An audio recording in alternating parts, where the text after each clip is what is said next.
morning, everyone. My name is Hannah Storm. I am the director of the Ethical Journalism Network. I'm delighted to be here, and I'm particularly delighted to be talking in conversation with Carole Cadwalladr. Some of you may have heard of Carole, some of you may have seen her. Some of you may know, as one of our colleagues has just said, Carole from The Great Hack, the Netflix documentary.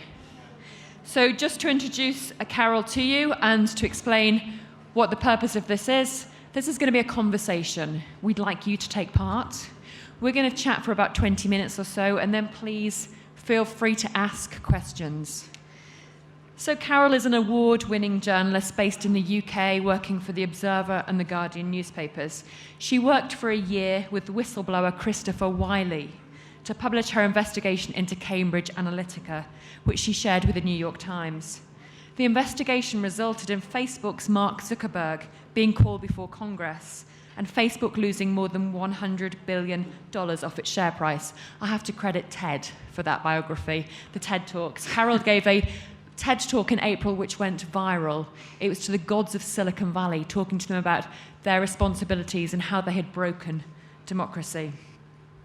In the course of her work, Carole has made some real enemies. And in the process of our conversation today, we're going to talk a little bit about some of the work she's done, how she's got to this point, her role as an investigative journalist, some of the observations she has to make about what the platforms are doing within this region, and our ethical responsibilities as journalists to counter what is going on social media. So Carole, just to kick off, we talked a little bit earlier on about The Great Hack. Many of you may be familiar with this, the Netflix documentary that was made by the Egyptian-American producer who created The Square as well. Within The Great Hack, there's a quote from you that says, "Platforms were created to connect us, and now they've been weaponized." We're at a conference today called Media in a Radicalized World. How significant is that change, Carole? So I think it was really interesting for me doing this documentary for Netflix, and I was very resistant to doing it because I was approached by these when I started writing about Cambridge Analytica and Facebook nearly 3 years ago, I got approached by these filmmakers, and they said, "We want to do this story, and we want to make you a character in it." And I was like, "No, absolutely, I do not want to be a character in your film." But then I met Karim Amer, who was one of the director-producers on the film. And it was just really fascinating. And I just thought it would be something interesting, potentially, to talk about here. Because he is Egyptian-American, as is his wife, Jahan Nujaim. And they actually met in Tahrir Square, making a film about the revolution. And they very much were caught up in that moment of these new technologies are amazing, they're liberating, they enable us to report in new and different ways. They're a way of escaping, the sort of repressive government machinery. And they did this film about that, and it got nominated for an Oscar. And then they, like many of us, have been on this journey of seeing how those same technologies that liberated us and that gave us access to information we didn't have before were now being weaponized and used against us. And the same governments have found uses for these tools. These are tools now for engaged citizens and reporters to tell stories, but they're also tools for authoritarian governments and for bad actors trying to interfere in other countries. And that's the sort of landscape that I've been trying to report on for the last 3 years in looking at the corruption of the Brexit referendum in Britain and the US presidential election in America, and the way that these big Silicon Valley platforms, Google and particularly Facebook, have been used to disseminate mis- and disinformation and to manipulate us in ways which we can't even see, let alone understand. A lot of your work focuses around the UK and the US, but this region itself and other regions like the Philippines, for instance, have basically been used as an experiment by some of these social media platforms, haven't they?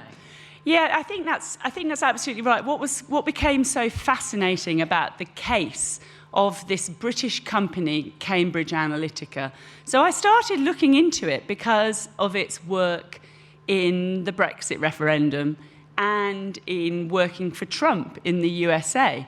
But then I started looking into its background, and I discovered that actually it was also a military contractor, and it had worked in war zones across the world, and it had also worked in different elections across the world. And one of the things we saw very clearly was the way that these methodologies were first practiced in countries in less established democracies, in countries across Africa, across Asia, and across the Middle East. And because there was it was easier to get away with stuff there. If you want to experiment and try something a little bit shadier on the edge, there's less oversight, there's less regulation. And then once they'd established some of these methodologies, they then brought them to the West. And that's when we started, I think that Britain and America started paying some attention. But there is Christopher Wiley, who is the pink-haired whistleblower. He always kind of referred to the colonialism involved in this, in that essentially these British and American companies had been undertaking this kind of interference and subversion in elections around the world. And this was now coming back to bite us on the... I was about to say arse, but is that a bit rude? We're accelerating now towards 2020 in America. We've got elections in the UK within a month, within 3 weeks even. I don't necessarily want to speak about those, but you've said in the past so much is still not known. Yeah, so, it's kind of amazing. I've been working on this story for 3 years, and it's still on the tip of the iceberg of what we know. And even with the case of Cambridge Analytica, so that did, when we put Christopher Wiley, as I say, the sort of pink-haired whistleblower, on the record with the Observer and the New York Times, that then did become this scandal, and that scandal is still unravelling. And there was, headlines and stories and all the rest of it, but we still just know barely anything at all. And one of the things which really obsesses me about where we know almost nothing at all, and is directly relevant to all of the countries that you come from, all of the elections in your countries are being mediated through these Silicon Valley technology companies. The same practices are being used. Dark ads using dark data being delivered in darkness in ways which, are not visible. And all of the evidence of what is going on inside your countries is locked inside the servers of these very, very rich and powerful companies, which we're very grateful for sponsoring journalism conferences that make things like this possible.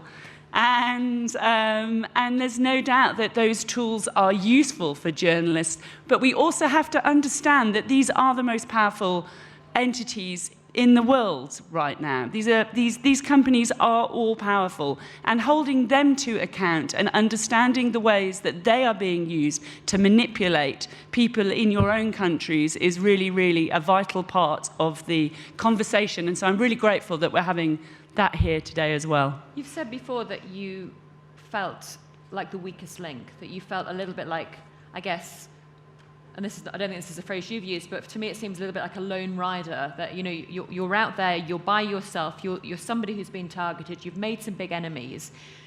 How can the journalism industry come together to recognise that this is a story that needs to be telling? It's a story beyond privacy, it's a story about power, it's a story that goes back to the basic tenets of ethical journalism about holding people accountable. How do we build a community of solidarity? Where is it being built, and what more is needed, do you think?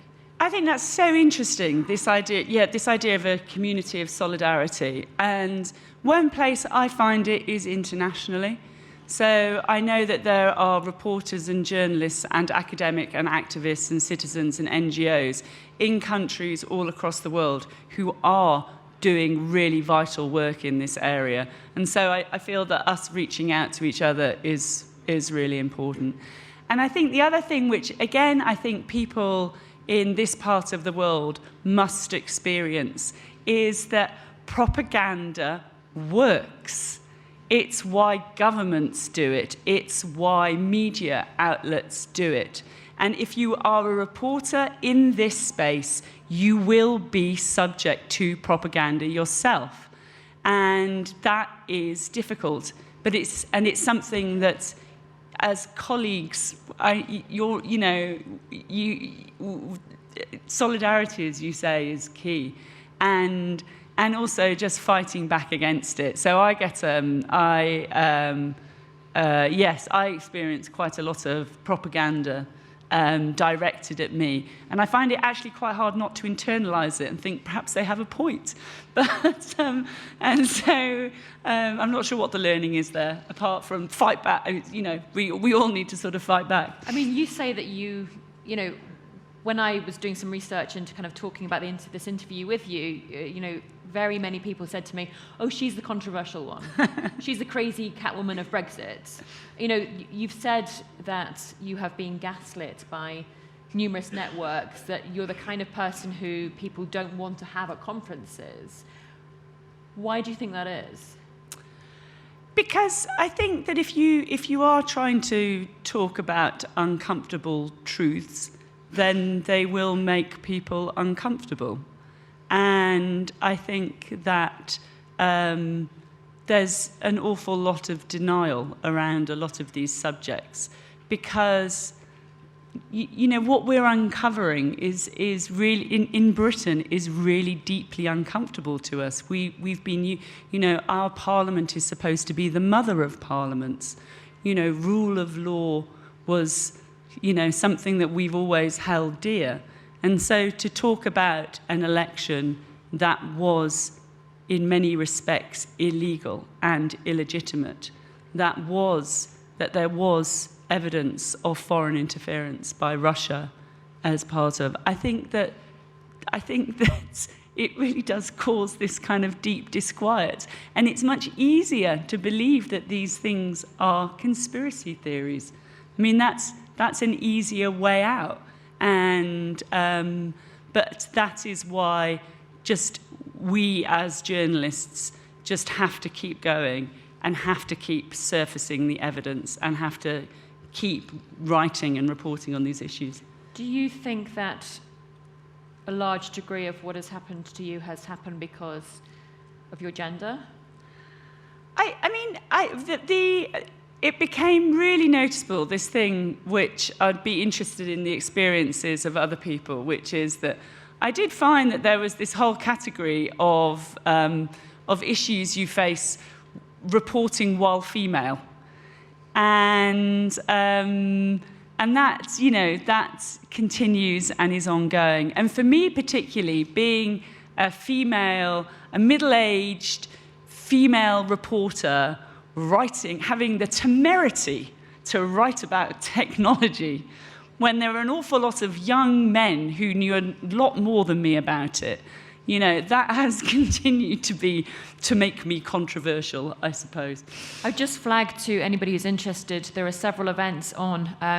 One this afternoon about gendered harassment in a digital age, which if you're interested in that discussion wider, please come along. And our colleagues at the IWMF and I are doing stuff, and Women in News, are doing something on gender representation tomorrow. So if you are interested in that, please come along.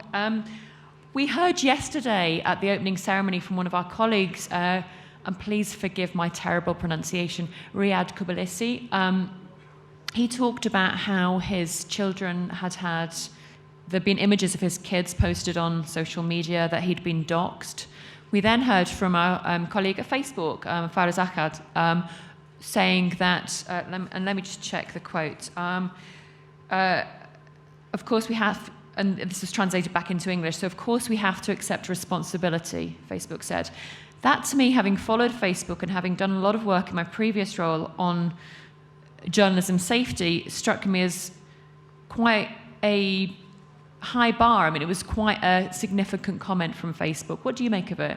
So can you say it again? So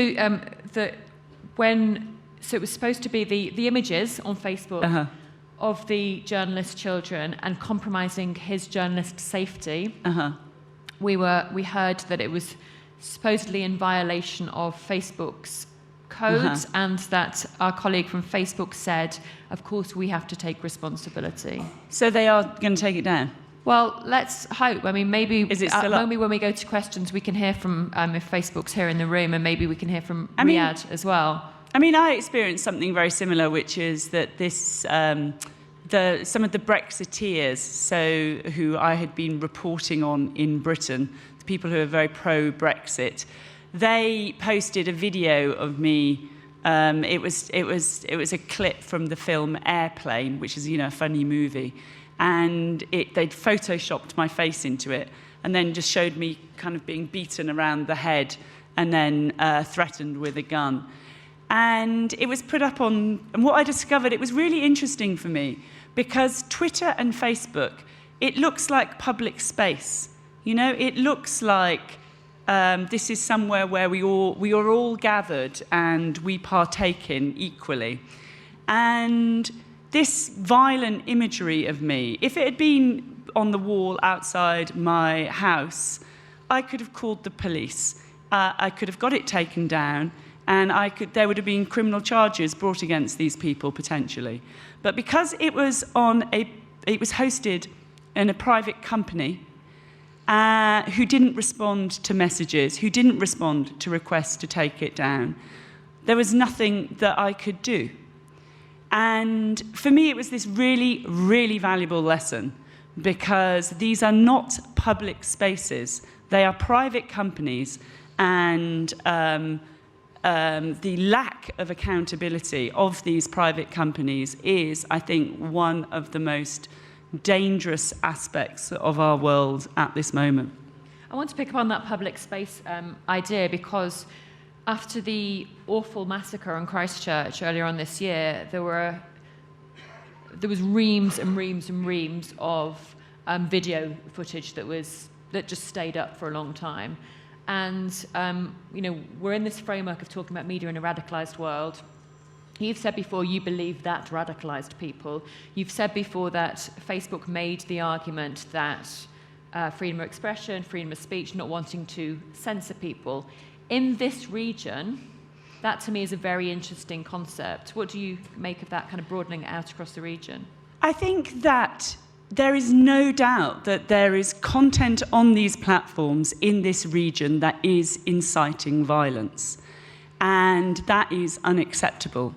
And so, yes, the example that I got incredibly cross about was that when there was a massacre in New Zealand, in Christchurch, and it was shot, it was live, it was on Facebook Live.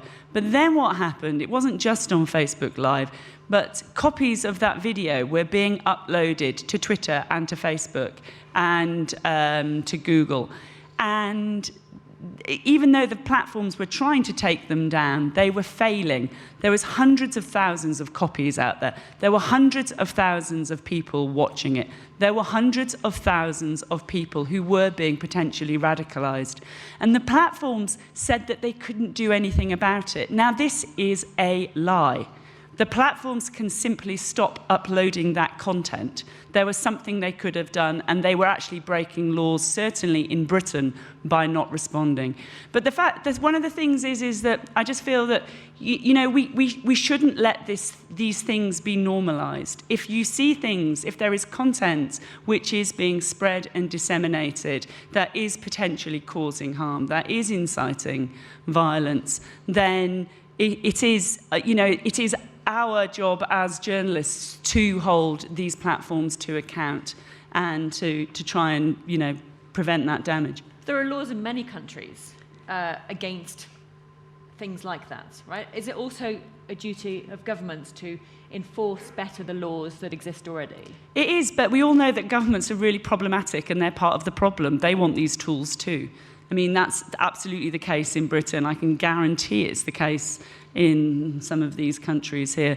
And so that is why, we can't rely upon governments, we can't rely upon the tech companies. It is, you, the journalists, are at the front line of this, and the citizens, us as citizens, it is we, the people, essentially, who are the only backline of defence here. So. But what specifically can we do? Because I'm acutely aware, as you've already referenced, that, to some extent we're complicit, right? We're all sitting in a conference that's sponsored in large part by Facebook. We've all been carrying around Facebook Journalism Project bags. We're all about to go to lunch afterwards to a Facebook-sponsored lunch. Where do we draw the line in saying, yes, we all use these platforms because they're part of this great community we're part of.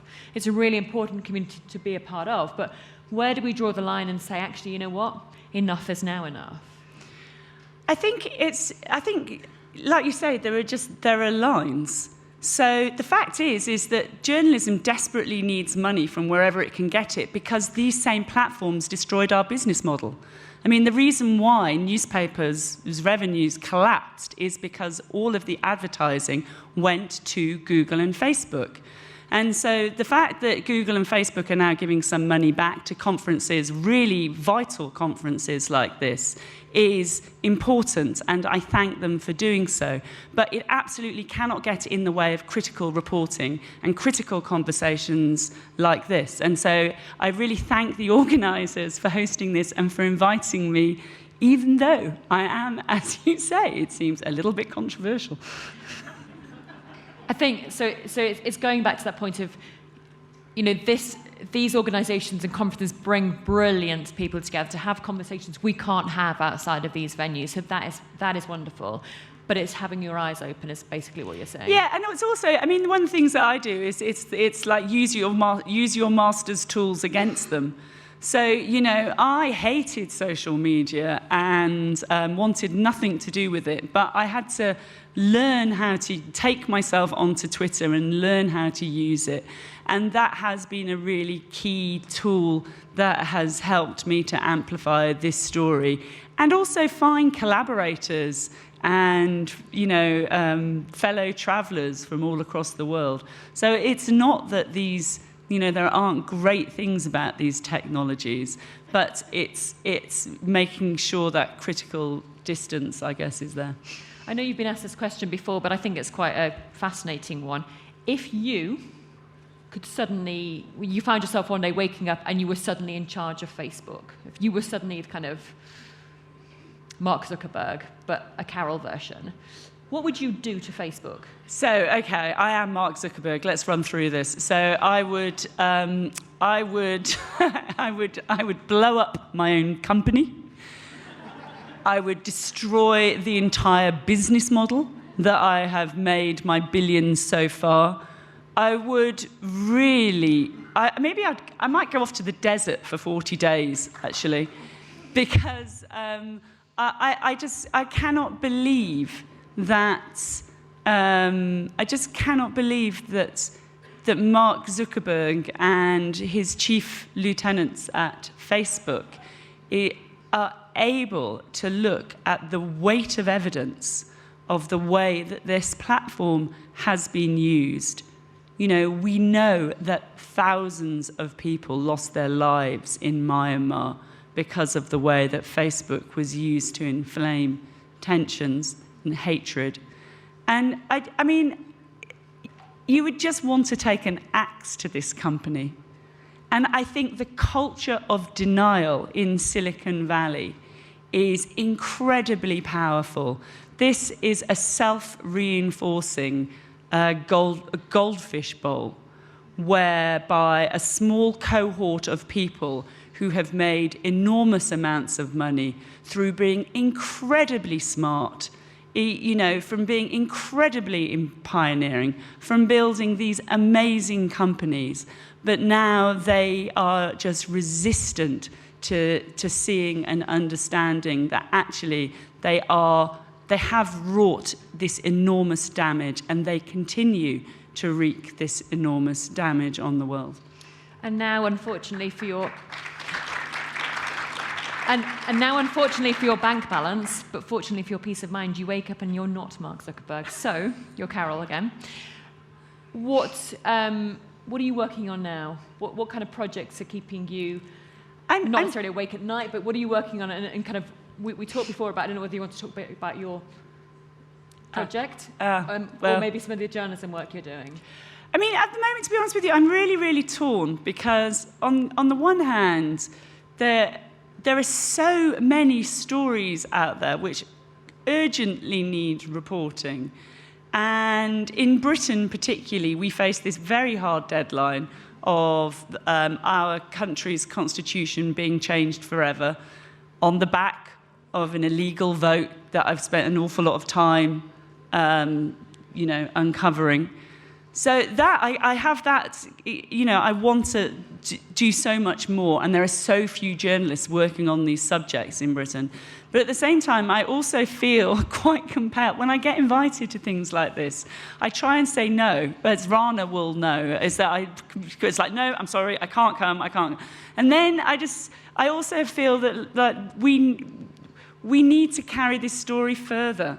And so sort of continuing to keep trying to tell this story and keep trying to tell it to different audiences, and particularly to critical audiences like yourselves, is actually, part of what I sort of feel is my duty as a citizen to also keep trying to do. Thank you. So I was told to talk for half an hour. That's 28 minutes we've done. I think I'm going to open the floor to questions, if that's okay. We would really like to hear if the representative from Facebook is here. We'd like to hear some kind of response, if possible. And Riyadh, if you were in the room from last night, I can see you're waving. Excellent. I'd love to get some of your. You were going to share some of your some of the latest situation and get Carole's take on that. Just give us a moment while we get the. Do we know which channel it is? You've got to turn it on first. Is it turn it on? Yeah, okay. And only 2. Very technical, if you don't mind, Hannah. 2. 2 English. 2. Thank you. Questions?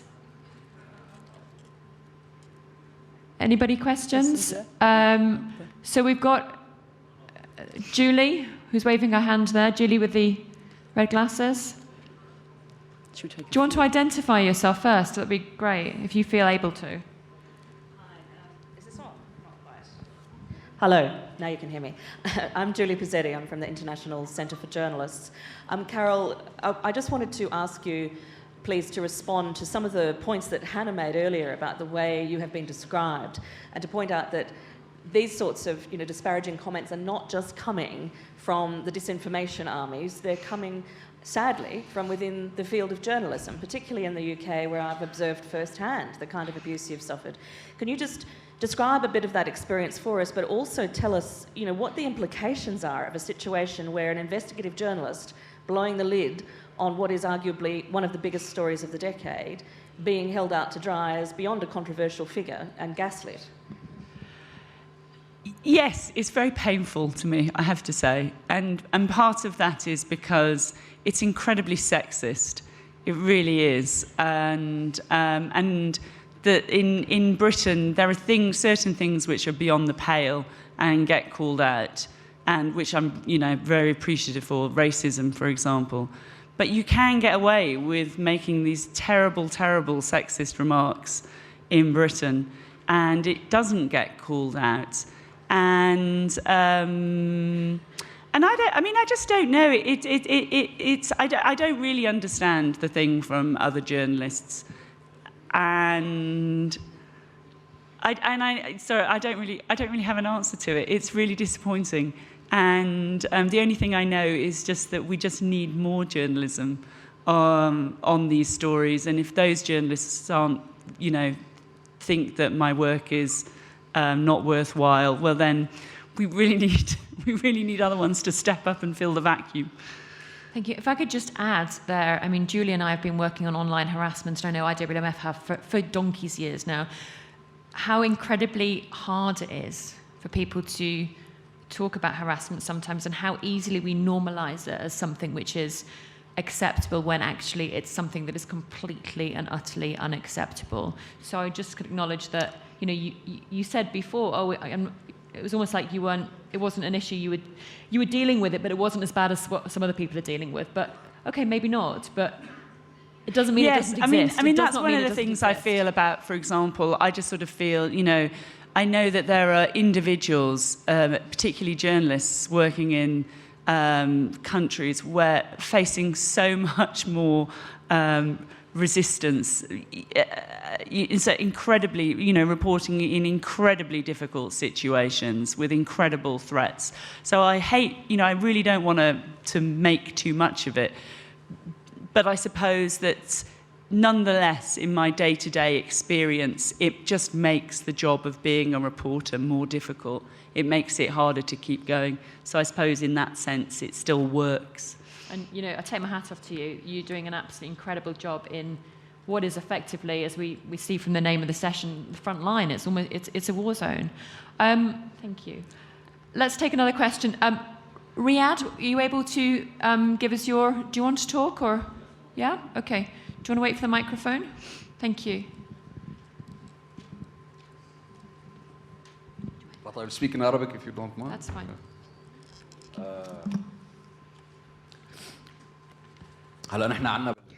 In Lebanon, the experience is a bit different because every political party has its own electronic army, and they have this integration between WhatsApp and Facebook.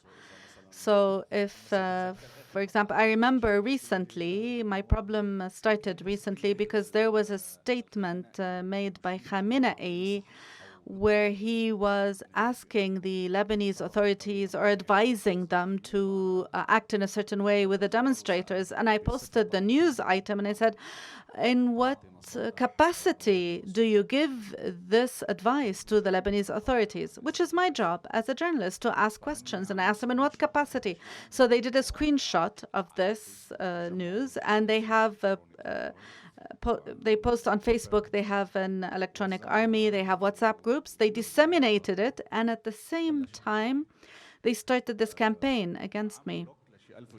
I've blocked about 1,900 people on WhatsApp, 1,900 contacts on WhatsApp. I had to block. And they started this attack on my page. And as I said yesterday, they shared my phone number, and I have the image of my children on WhatsApp. And I didn't think that anybody would stoop this low, so they put the pictures of my children and my phone number, and they said, you should attack him. And some people sent me a message saying they sent us your number and they said to attack you, but we don't know what is it that you did. What is the mistake that you made? The problem is there are others. So every political party has its own electronic army. And if we expose the corruption in a certain political party, so their people, their followers, start attacking me. But I disagree in one thing. I think we can use social media and do a counterattack. For example, 3 days ago, they took a picture of me and put it on a gorilla, on the body of a gorilla. They think that they're attacking me or that, and on a chimpanzee. And I believe in the theory of evolution, and I felt, well, I don't take issue with this. It's not a problem. The problem is with Photoshop, because it was badly Photoshopped. At least, do a better Photoshop of this. So that's what I was telling them. So I'm happy. I share it again. I post it on my page and I say, look, they don't even do good Photoshop. And they sent me on WhatsApp. They said they hacked my page and they can close it anytime, and they give me until 4 p.m. I should withdraw these posts, or they'll do this and that. I mean, this is what I receive.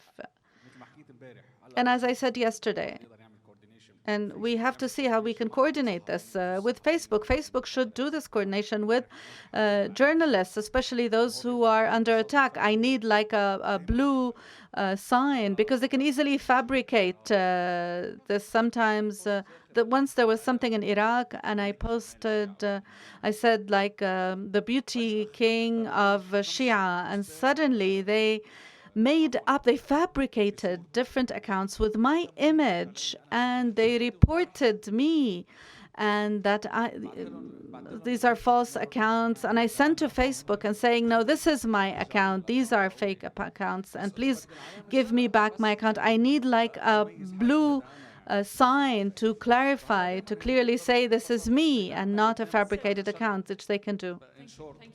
Thank you. بس in short في من فترة But in brief, a while ago, somebody was caught and accused of being a traitor, and he's an agent for Israel, but they had fabricated everything connected to this accusation. That was fascinating, and I'm not sure if everybody caught it, but I think there's two, if I can just respond to two things there, which is you talked about how you'd had to block 1,900 contacts on WhatsApp. And one of the things that we are seeing is that, you know, Facebook has said that it is now looking more towards this end-to-end encryption. It's saying the town hall space is over, and actually what we want to do is not be in charge of this information. And so we're seeing this now, it's migrating to WhatsApp as being a much more important channel for it. But the capacity for disinformation being spread there, you know, in complete darkness without any scrutiny is absolutely terrifying, I think. And I think that it is not, we cannot allow the companies to just wash their hands of this and say, well, you know, that's the whole point of end-to-end encryption, that we have no oversight into it. And I think the second point you make, which is about journalist safety, is really key. And I think that the platforms really need to step up and to be on this subject and to be taking proactive interventions, because as journalists, you are at the front line of this disinformation war, and you are going to be its first victims. And so why it's so necessary that you are kept safe. And the situation that you described there is intolerable, and it should not be tolerated. And it is our jobs, as you sort of say, to be this community of solidarity, to stand up to the platforms and to demand better action and treatment. Thank you. I'll just reference one thing that may well come up. Yesterday, the Facebook gentleman talked about a partnership with an organisation called INSEE, the International News Safety Institute. I reference that because I'm the former director of INSEE, and the partnership arrangement was something we started talking about several years ago in terms of communicating with each other to try to share information in a safe space to protect journalists. Now, if that works, and if that comes with practical solutions to make journalists safer, and so we don't have to stand like we stood yesterday to pay tribute to all our fallen colleagues, then that is tremendous. And let's just not hope that it becomes something that is empty words. So that's what I'd say if it does come up again. We had a colleague on the front with the blue shirt who was answering a question, and then we've got a colleague, another blue shirt. So we'll go to this gentleman first, sorry to point, and then we'll take one from you, and then there's a couple over there. Yep. Christopher Mitchell, BBC Arabic. Firstly, Carole, thank you for the amazing work you've done over the last 3 years, which has been extraordinary for many of us in Britain to read. And secondly, thanks to ARIJ for inviting you in this context. I wanted to pick up what Donald Rumsfeld would have called unknown knowns, which you kind of touched on when you were talking about Cambridge Analytica, and you suggested that there were a number of areas that you hadn't yet been able to explore in connection with Cambridge Analytica. I wonder if you could indicate what those might be. I mean, if you had unlimited resources to go back to dig into Cambridge Analytica, where would you be probing now? I think there's two aspects of that, which is that, for example, Alexander Nix, who is the CEO of Cambridge Analytica, he boasted to me once that they had worked in 154 elections around the world. We don't even know which elections those were. We don't even have a proper list of countries. We really have no idea of the scale. This is kind of industrialized electoral subversion at a global scale. And it's also just one company. And then the second aspect of it is really around the question of data. And, you know, the questions around data are really vital I mean, just in terms of what Facebook knew. So Facebook denied that they'd known anything about what Cambridge Analytica was doing with data. But that story is increasingly unravelling, and there are far, far more questions to be asked there. But also just this, I mean, just in a broader sense than that, all of you in this audience, many of you working and living in countries with, repressive governments, your personal information has been harvested. Private companies have got endless number of data points about you, about your behaviour, about your family, about where you live, about what you do. That information can be used against you in all sorts of different ways. It can be used to sell you stuff. It can be used to profile you. But it can also be used to survey you. And it can be used to inhibit your work and to for all sorts of pernicious reasons. And this privatized data industry has really, really, really far-reaching impacts in terms of human rights. And I think that perhaps is something which we're really only at the very, very tip of the iceberg of understanding that.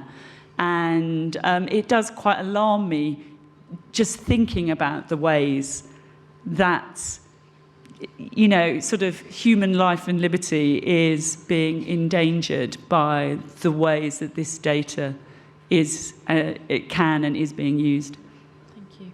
A gentleman there, yeah. Hello. So I'm Ahmed Bader from Yemen. I'm a journalist producer. I worked with so many foreign media, so many journalists from foreign media in my country. But as you know, Yemen is the worst humanitarian crisis.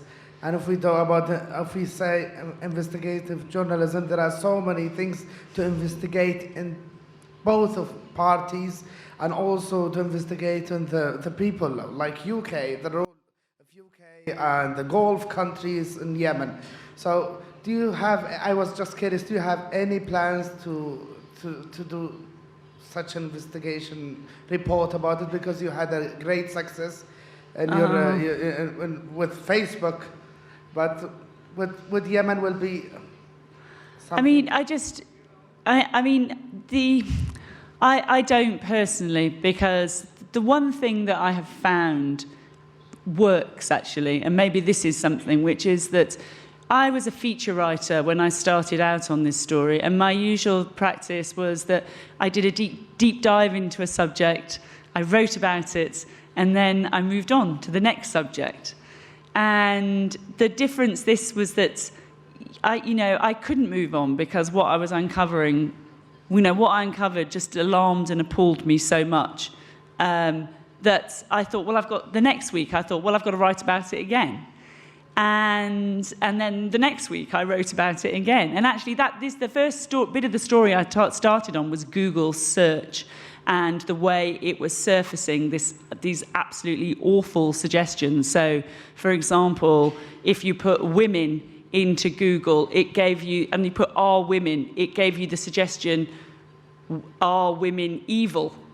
And a whole page of results saying, yes, women are evil. And so my only thing is that actually this, which is really uncommon in Britain, but just keeping going on the same story, eventually had some sort of impact. And also just the thing that this thing is trying to, it's not enough just to do, the thing with news, I think, is that, we think it has to be new. And that's the way the news cycle works. But actually this thing of trying to tell the same story but tell it in a different way, it has been one of the things that worked for me, and especially trying to find that person who encapsulates the story, who can communicate it and can get it across to another audience. So I'm so sorry. It's so vital. You're doing amazing work. I cannot even think of what the problems are of, trying to report on what you're doing. That really is truly God's work. But one thing is this thing about fixing the business model of journalism.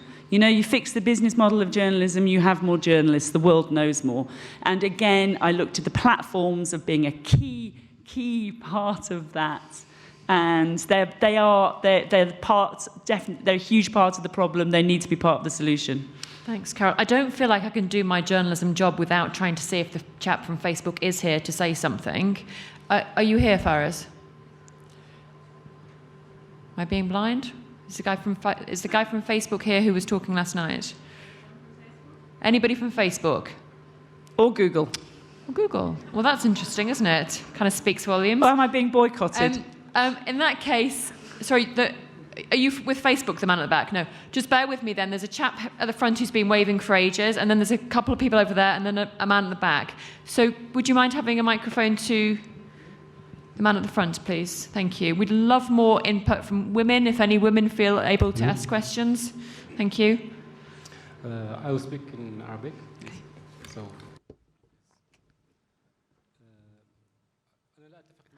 I disagree with you. I don't think that Facebook should be closed or other. It's a tool.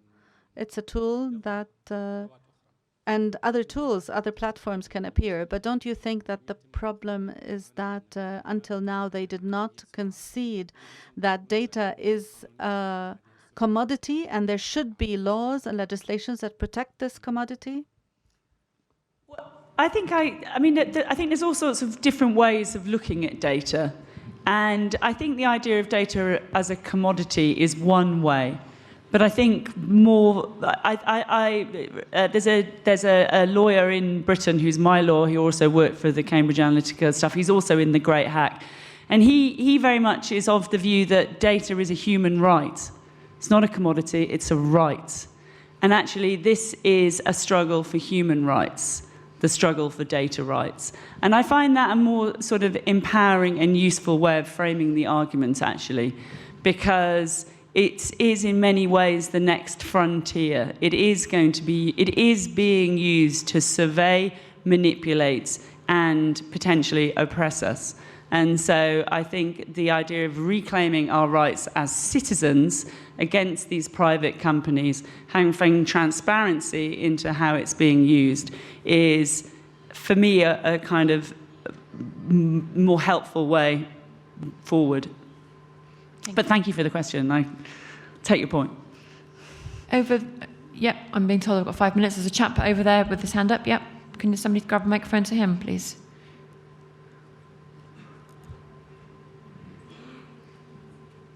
Yeah, thank you very much, Mohammed Hamaisa from Al Jazeera. I just want to refer to the elephant in the room, actually. We are talking about Facebook, we are talking about profit company. The dangers that I'm feeling recently about this whitewashing after the scandal of Cambridge Analytica, that it's working? Okay. Yeah. That's the thing about journalism project, about like repaying the news industry, the news organization after the big loss since Facebook and Google and these things, like occupied the ad revenue from organization. I read some good articles, and one of them in Bloomberg about Facebook offering $50 million to specific news organization to hold them in their new platform.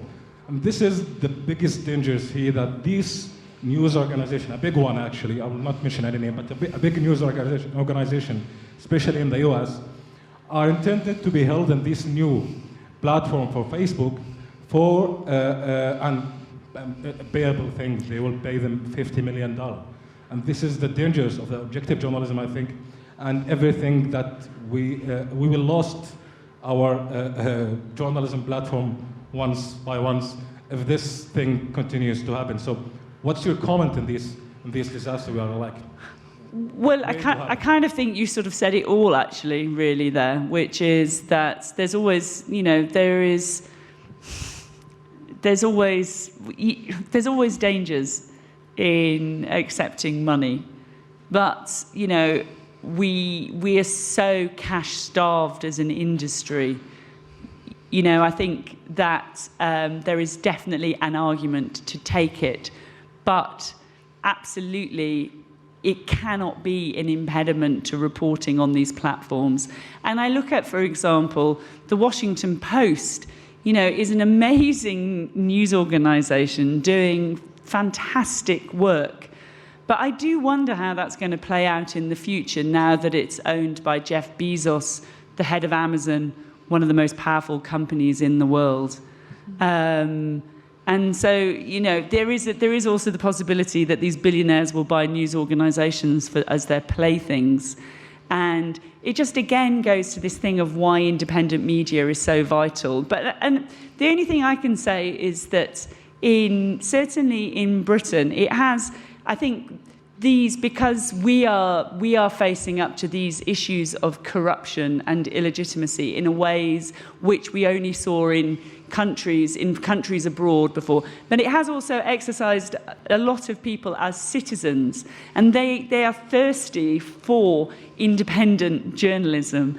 And I think we really see more and more people who want to support that in some ways. So I guess, again, it comes back to this thing of that we actually, the answer comes from us. We've got to be prepared to pay for independent journalism, and we have to really make the case to people why they should pay for and support independent journalism. That's really the sort of key to it, I think. Thank you. There's a lady on the front row who I'm really keen to hear from, and then we've got time for your question, if you can make it quite short, if possible, and then there's one chap at the back who's been waving for about 25 minutes. So I will come to you, and then I'm afraid we're going to be out of time. But hopefully we can carry on some of these conversations over lunch, and I do appreciate your support. I want to ask my question by Arabic. This one. In Sudan, we have penalties that are imposed on us. For example, Facebook, Twitter. In Sudan, we are not included on the list, so we cannot use them. How can we develop our tools if we have this technological ban? We cannot use Facebook or Twitter or others. What kind of solutions do you have? Can you just explain a little bit more about why you are unable to use Twitter and Facebook? Sudan not included. In Sudan, I cannot start an account. I cannot register. It has to be registered through a mobile number. And if I use on Twitter, for example, on Facebook, there's an update regarding the websites and also the sources. So in the search, we don't find it. Internet is for free, for example, but we find that the images are not available in Sudan. Only the content. We cannot see the images, for example. There's an internal ban in Sudan. So if I want to search, for example, a certain content, I don't find it, even in the search, because there is this, and Facebook has removed images from accounts that we cannot see it in Sudan. And this is one of the challenges that we face. And this is a technological ban. We write to Facebook, for example. Now, is this Facebook working hand in hand with the government, or is this just Facebook's rules in Sudan? You think there is complicity between the government and between Facebook here? I think yes, it's the government and also the internet provider as well as Facebook. So there are three. We asked why, because we want to know the answer, and we never get a response from Facebook. The only answer we got is that in Sudan they have a technical ban. This is what they tell us. Incredible story. I don't know if you all had the translation or not, the people who are English speakers here. But and this is what kind of just alarms me so much about this space, because we see that there are these overlapping interests between the tech companies, between certain authoritarian governments, and as you were saying here, between another company, private company, the ISP providers. And I find this so sort of alarming and terrifying, because this then is a tool for oppression. And the fact that it is being, as it involves a private company in a foreign country that is not even accountable to the lawmakers in that foreign country. I mean, this is a sort of incredible situation that we just need so much more scrutiny on. And yeah, I mean, that story, for example, needs far more airplay. I mean, and just one of the things generally we see about the way that the platforms operate, because they are based in America, they are American companies and they are subject to American laws, and they only really care about American lawmakers. That is where, you know, they are the power holds. And so they frame their arguments on these American terms. Their ideas about freedom of expression, for example, are very different even from ours in Britain. And they also they're not uniform. So the rules they have in place in different countries just differ and vary. And they make pronouncements about what they're doing in America as if that is globally the case when it is not. So I think that, as you say, that's really fascinating and you know, really potentially alarming. I'm being told to wrap up. I promised the guy at the back one question. I'm really sorry. I think we've got time for one more question and then some final thoughts. And apologies again that we haven't been able to come to everybody.